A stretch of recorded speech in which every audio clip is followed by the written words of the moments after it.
story of this space is that the developer purchased the property. He wanted to elevate the property, gain more tenants into the space. So we took this raw basement space and created a much more fun hangout space that is actually going to sell the tenants into moving into this building. It was a little tricky because this building specifically addresses, it's a pretty high price point, but a very young demographic.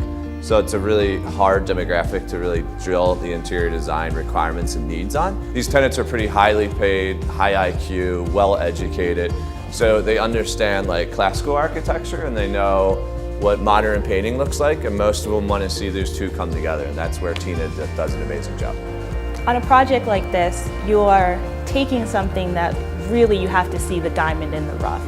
And sometimes as the process unfolds, the shape of that diamond changes depending on what you actually have. And Tina is great at being able to facet that for you, to be able to say, hey, we have a situation where it's going to be a lot darker than you think. This is what we can do to brighten it up and keep it warm for you.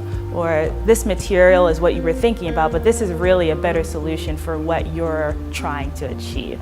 So in order to curate a fun space, it's important to have color, but it's also important to have a neutral base.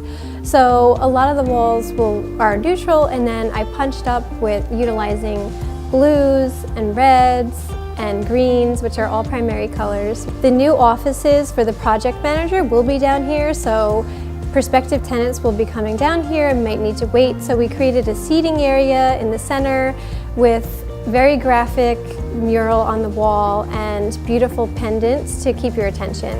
And then we move into the lounge area where it's much more relaxed seating, come down, watch TV, watch a movie. And then we move into the gaming area where it's shuffleboards and pool tables and cooking up snacks for your friends to come hang out.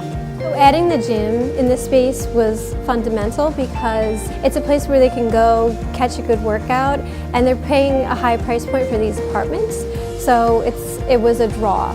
Working with Tina was a wonderful experience for me, especially on a project where this size might not seem that daunting, but all the details that went into making it what you actually see, it is critical to have someone like her be there every step of the way, right down to installing the product. I think the space is successful when I'm able to deliver on the design goals and objectives that my clients have. And it evokes the feeling that this is a fun, fresh space to come and hang out.